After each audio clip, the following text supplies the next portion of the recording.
All right, I'd like to preach to you now. We're going to be studying all through the Bible this summer, on the idea around communicating with God and consistently growing our lives in prayer. And I have a lot of faith for what's going to happen. So you can get a Bible in your hands, and we're going to teach from two stories this morning. I want to read them both to you, and then I'm going to teach for a while, if that's all right. All right. Come on. First one is 2 Kings 20. 2 Kings 20, it goes like this. In those days, Hezekiah became mortally ill, and Isaiah the prophet, the son of Amos, came to him and said to him, "This is what the Lord says, set your house in order, for you are going to die and not live." Then he turned his face to the wall and prayed to the Lord, saying, "Please, Lord, just remember how I have walked before you wholeheartedly and in truth and have done what is good in your sight." And Hezekiah wept profusely. And even before Isaiah had left the middle courtyard, the word of the Lord came to him, saying, "Return and say to Hezekiah, the leader of my people, this is what the Lord, the God of your father David, says. I have heard your prayer. I have seen your tears. Behold, I am going to heal you. On the third day you shall go up to the house of the Lord, and I will add 15 years to your life." That's story number one. Story number two is 1 Samuel chapter 1. This is the story of Hannah, and it goes like this. He had two wives. The name of one was Hannah. The name of the other was Peninnah. And Peninnah had children, but Hannah had no children. And her rival used to provoke her grievously to irritate her because the Lord had closed her womb, so it went on year by year. Now, Eli the priest was sitting on the seat beside the doorpost of the temple of the Lord, and Hannah was deeply distressed and prayed to the Lord and wept bitterly. And she vowed a vow and said, "O Lord of hosts, if you will indeed look on the affliction of your servant and remember me and not forget your servant, but will give to your servant a son, then I will give him to the Lord all the days of his life, and no razor shall touch his head." There's a little part here that she was praying so intensely that Eli the prophet gets confused. She was praying so intensely, Eli the prophet thinks she's drunk. And it says just a couple verses later, "But Hannah answered, 'No, my Lord, I am a woman troubled in spirit. I've drunk neither wine nor strong drink, but I have been pouring out my soul before the Lord. Do not regard your servant as a worthless woman, for all along I have been speaking out of my great anxiety and vexation.' Then Eli answered, 'Go in peace, and the God of Israel grant your petition that you have made to him.' And she said, 'Let your servant find favor in your eyes.' Then the woman went her way and ate, and her face was no longer sad. And Elkanah knew Hannah his wife, and the Lord remembered her. And in due time, Hannah conceived and bore a son, and she called his name Samuel." In these verses, in these stories that I just talked to you about, we see two people in pretty dramatically difficult situations. One is a king, not like a metaphorical king, a king at the peak of his reign, and he is terribly sick, and he receives a message from a prophet of God saying, "Here's the deal, you're sick and you're going to die." That's person one. Person two, we have a woman who has been praying year by year that God would allow her to bear children. And year by year, that hasn't happened. And to add the difficulty to the injury, she's in a Old Testament multiple wife situation where there's another wife alongside her every day who's having children, and she can't have children. And she goes to the house of God saying, "What am I going to do?" In each one of these situations, there is an impossible, immovable, it seems like it's over situation. There is a choice by the person to call out to God asking for a miracle. And then there is God showing up with a miracle out of nowhere that no human could explain. And I want to suggest to you in our time together today, I'm Luke, by the way, if I don't know you, hello. I want to suggest to you together in our time today that a lot of the time we don't see the big miracle at the end of the story that God is writing with our lives because we ignore the calling out to God, the words, the emotion, the intensity of telling God we desperately need him to come through and lingering with it long enough to see him do a miracle in front of us. That there's all kinds of people that are in the it seems impossible in this situation spot. There's lots of people that are there. Maybe you're there as you came to church today. Maybe you're like, man, I'm really glad I'm not feeling that today. All kinds of people get into the only God could fix this situation. And almost every person who's in an only God can fix this situation would love to be over at, you will not believe the miracle that God did. But amazingly enough, most people are not willing to do what God's word shows us to do to see the miracles we long to see. So I want to show you 4 things from these 2 stories.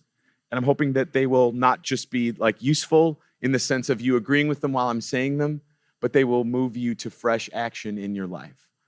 The first one is this: just because it feels over doesn't mean it's over. Just because it feels over doesn't mean it's over.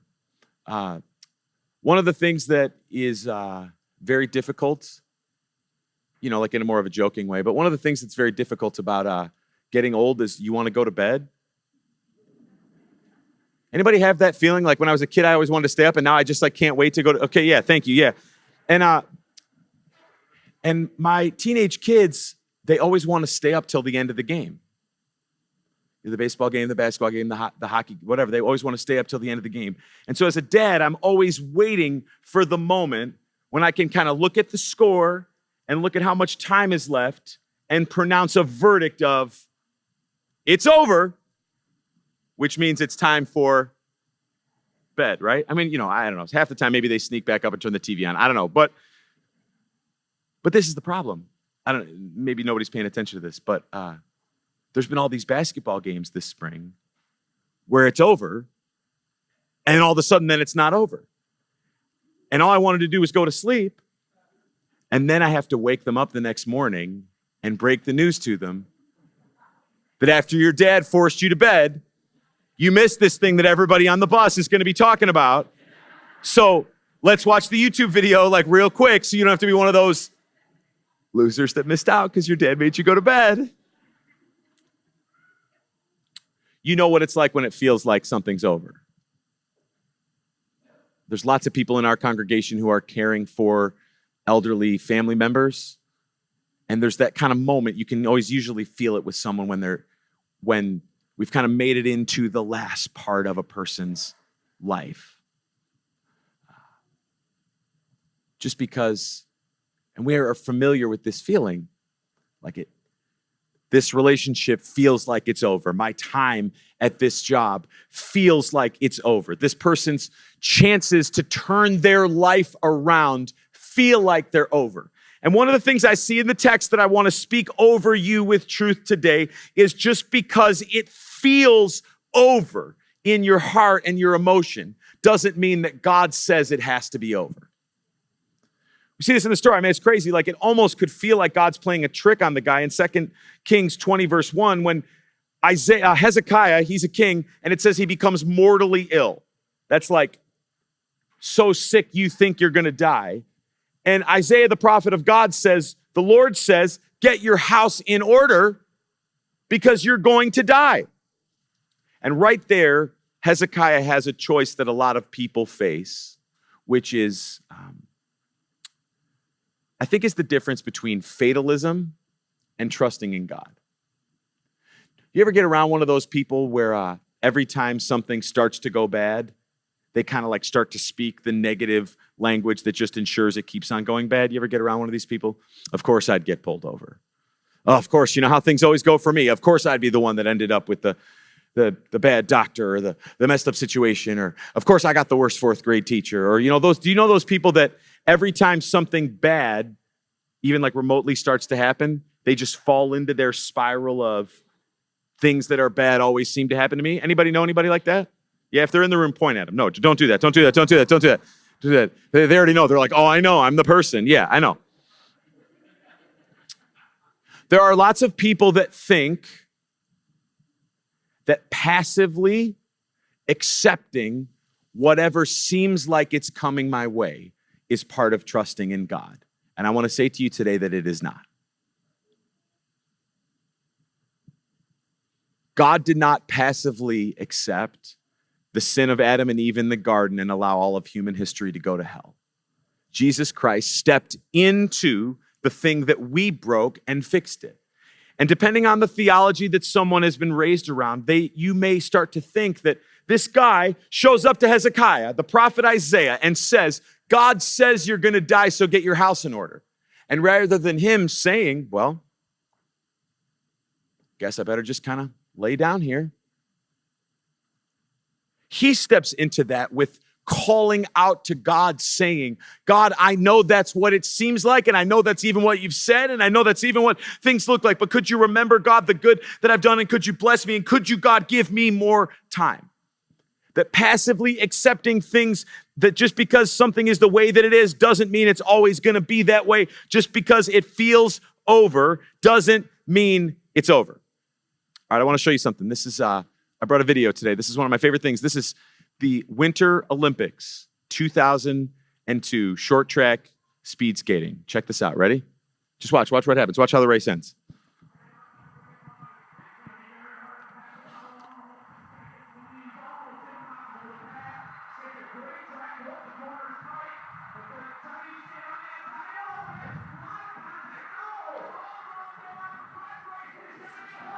All right, right? Press pause. Okay, that's Stephen Bradbury from Australia. Gold medal winner. Because sometimes all you need to do to get the gold medal is don't quit, stay on your feet, and keep going in the race. That's a word for somebody, and a lot of people in the house of God today, is this guy. He was so far behind the pack that when they all fell down, he was just like, hey!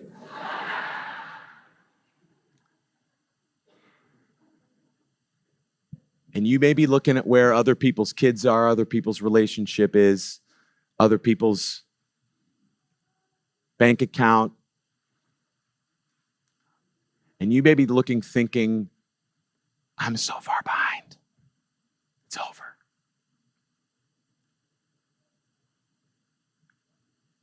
But the worst thing that you can do when you're there is to say, well, I guess I can't win. I guess it can't happen. I guess it won't work out. Because the miracles of God come to people who are still in the race. Sometimes, and this is what's here with Hezekiah in 2 Kings 20, sometimes there's nothing I can do.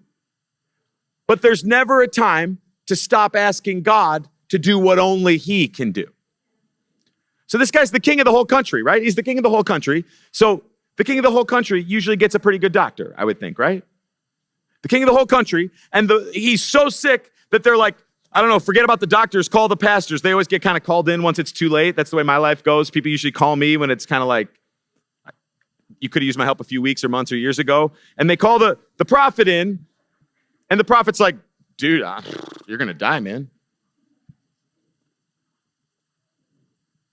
So like, there's nothing that he can do. There's nothing left for Hezekiah to do, except for the only thing that we can always do, which is ask for God to do the part that only he can do. And sometimes it looks like it's over, but just because it feels over doesn't mean it's over. This is why it says in James chapter 5, 16, 17, 18, that the prayer of a righteous person has great power as it is working. This is about Elijah. He says, Elijah was a person just like you and me. Elijah was just like a normal person, He had a nature just like you and me, and he prayed fervently that it wouldn't rain. And for 3 years and 6 months, it didn't rain on the earth. Then he prayed again, and the heavens gave rain. Just because it feels over doesn't mean it's over. Second thing I want to tell you about today from these scriptures is this. Just because they don't understand deep emotion doesn't mean that God doesn't love it. Do you see it? It's in both stories. In 2 Kings 20 and verse 3, it describes Hezekiah as weeping profusely. In 1 Samuel 1:10, it describes Hannah as being deeply distressed and praying to the Lord and weeping bitterly. Just because, you know how some people are really freaked out by intense emotion? Like most modern men, obviously, but no, too close to home? Okay. That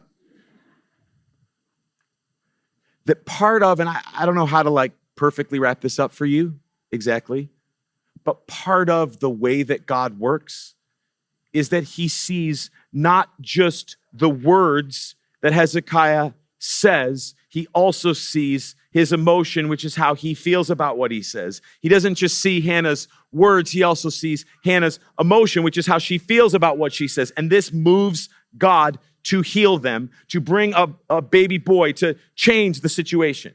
The Hebrew is the same in both of these verses. It's a Hebrew word that looks like this, and it means intense crying due to mourning or sudden, strong emotion. Depending on what segment of culture and maybe your cultural background, you may have been raised or given the cues along the way in your life that emotion is for weak people, especially intense emotion, right? That conveying how you're feeling in here is what lesser people do.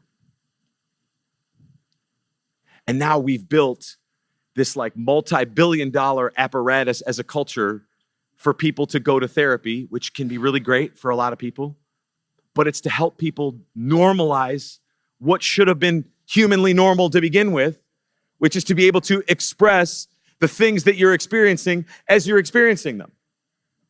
The guy just found out that he was going to die. It doesn't mean he's like weak or lame or suspicious that made him cry because he didn't want to die. She couldn't get pregnant. And she really, really wanted to. And she was in that waiting and hoping and waiting and hoping time after time. And when she got to God, there was this put that thing up at the Hebrew word again, this outpouring of intensity around what she was feeling. And you just got to understand this. Most people aren't going to understand the thing that God has placed inside of you for the things that you care about. No one is going to have the emotion for your kids that you have for yours. No one is going to have the care for the passion that God has put in your heart that you're going to have.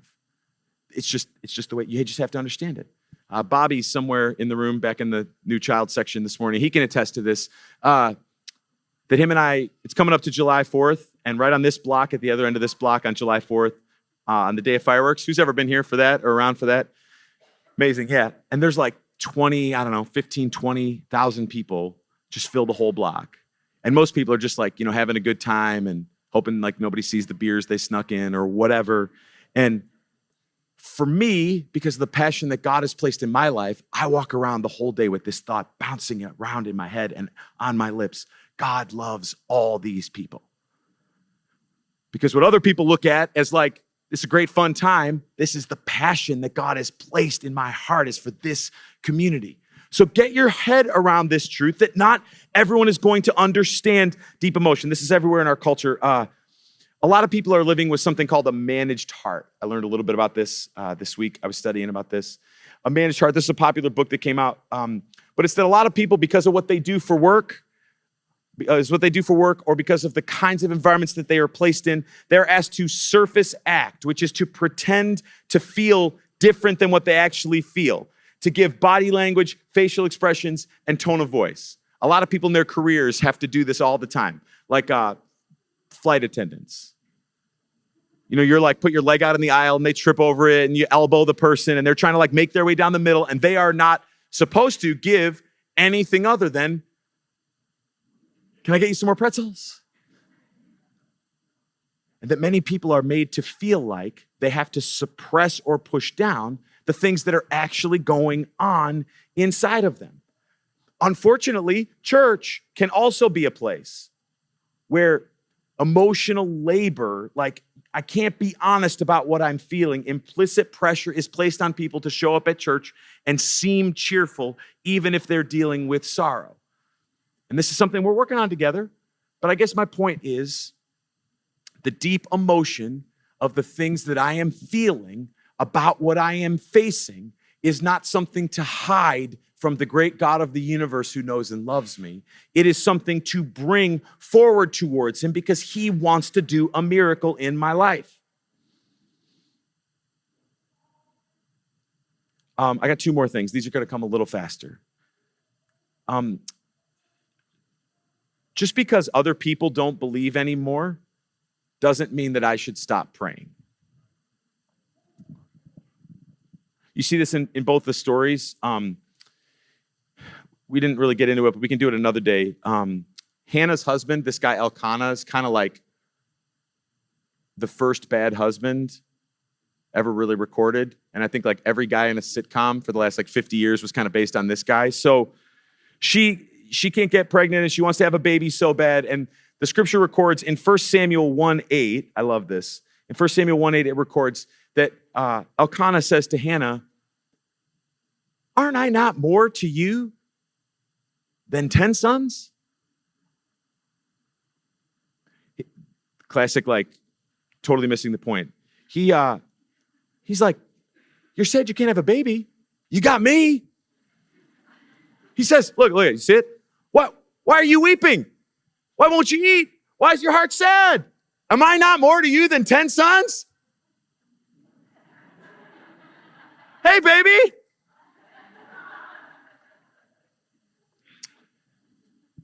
Even her partner is unable to keep on asking God to move in the thing that is in the heart of Hannah.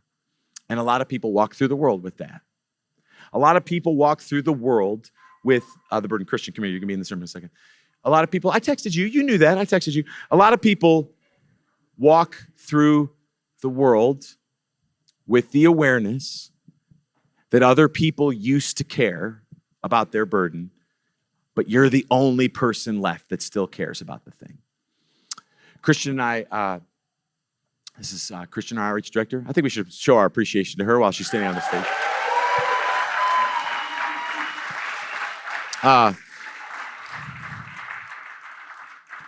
She hated that so much. She hated it so much.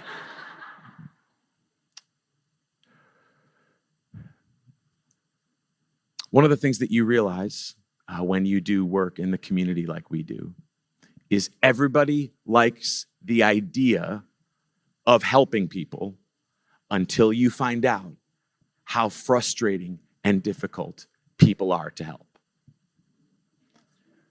Everybody likes the idea of helping the poor, helping the needy, dealing with people in addiction, dealing with people that are struggling, until you realize that just because people are struggling doesn't mean they stop being selfish and they stop talking to you bad. And people show up at the truck and say, "How come you only have one flavor of free ice cream for me to eat?" And people show up and they say, "Why is the line so long to get free ice cream?" I think that's pretty obvious. The line is long because it's free ice cream. And people get into serving because they think that when I serve, I'm going to feel good. And what you actually feel is sometimes after you serve, you're like, gosh, I don't like anyone anymore. I just people. Have I just said anything that's untrue? No, you didn't. It's all true. It's all true. Okay, now, so get this. Get this. So if we want to serve, the burden comes down to we have to keep doing it. When a whole bunch of people show up to help, or when nobody shows up to help, it's a burden that if we're going to do it, we have to keep doing it. That was it. That's why I wanted you to come up here. Thank you. So it's this, okay? I'm making a point. Oh, wow. Clapped on the wow. Look at her. Okay, so get this. Get this. When something bad happens, everybody wants to pray. There was like that day that we were at church this year and everybody was praying about the LA fires. I bet you haven't thought about that in a while. And at the beginning of the war in Ukraine, remember everybody was praying about it and thinking about it. And most people aren't thinking about it anymore. And you have to figure out a way to accept that the burden that God has placed on you to see that relationship restored, to see that person return to God, to see that thing that you want to see happen in the community, that after a while, a lot of people are going to not care anymore. And most people aren't going to believe. And you're going to have people start saying to you, like, maybe you just need to accept that this relationship isn't going to make it. Maybe you just need to let this dream die. Maybe you just need to, maybe it's just not going to happen the way that you thought it was going to happen with your children. And those things might be true. They might be true. But just because other people are telling you to stop believing doesn't mean that you get the right to stop praying. If you really believe it, you keep on going. Hannah didn't let her stupid husband push her away from getting on her knees and talking to God. She just waited till he wasn't around and got right back to praying again. Just because other people don't believe anymore doesn't mean I should stop praying. Jesus tells an amazing story about this in Luke chapter 18. Jesus tells this story where he says, I'm telling you this story so that you will always pray and not lose heart. And the story that he tells is about there's this woman and she just like wanted a judge to do something for her. And she was super annoying. So she just kept showing up every day and asking. Every day she kept showing up and asking the judge, saying, will you help me with this? Will you help me with this? Will you help me with this? Will you help me with this? Will you help me with this? Will you help me with this? Will you help me with this? Will you help me with this? And the text says that finally the judge was like, I don't care about you and I don't care about what you're asking, but I'm going to give you what you want so I don't have to hear you or see your face anymore.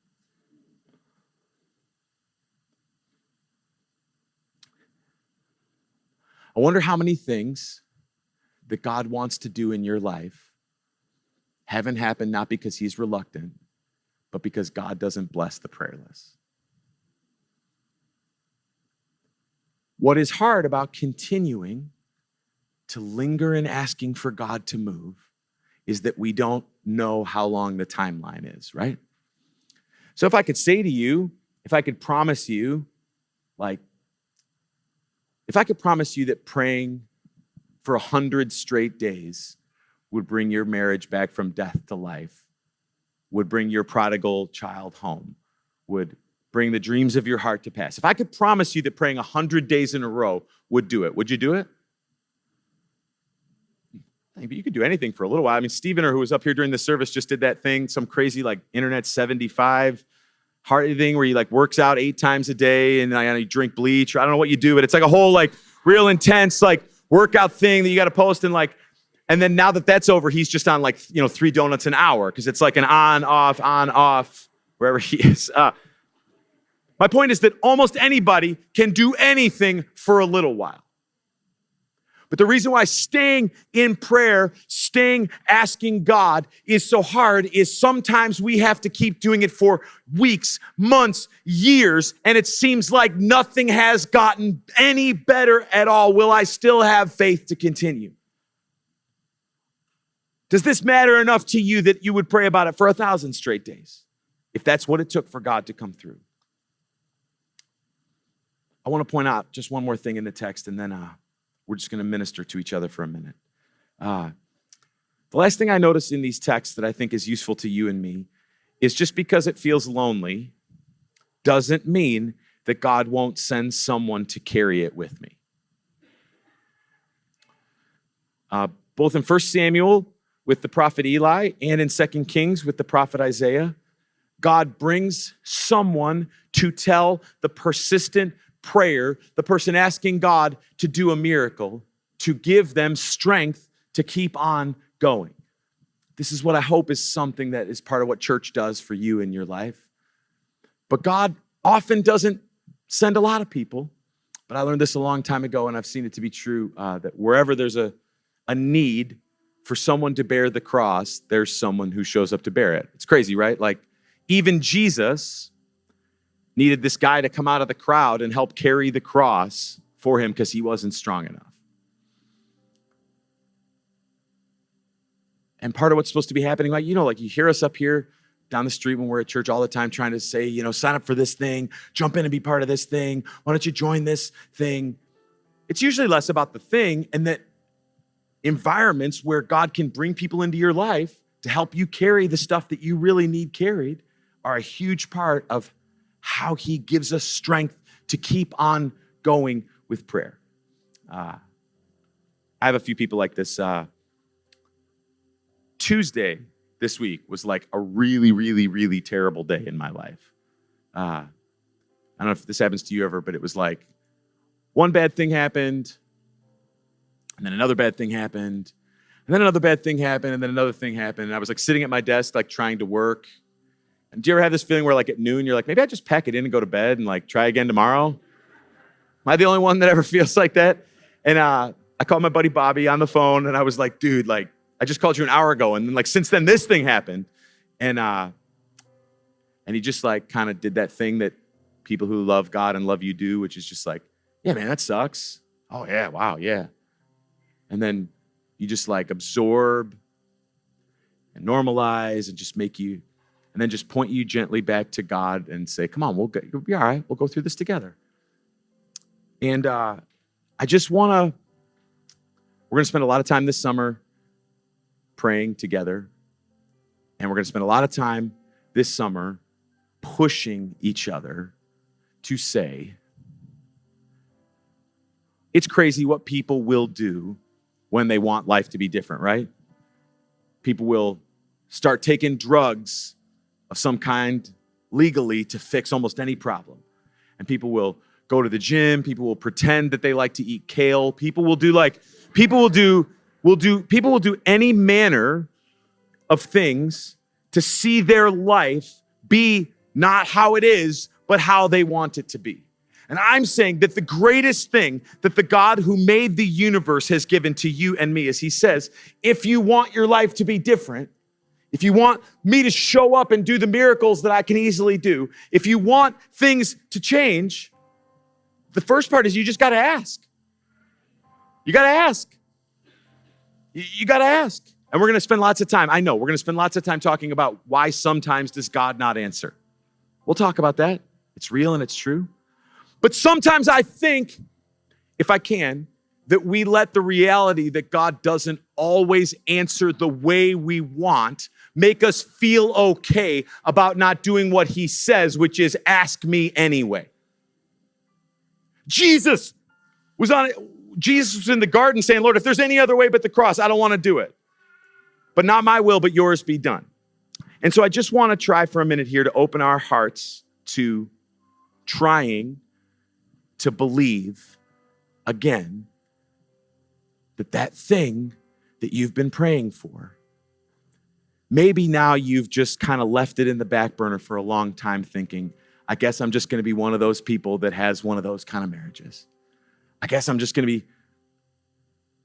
one of those people whose family stays broken. And I just want to invite you, maybe you could just bow your head even for a second.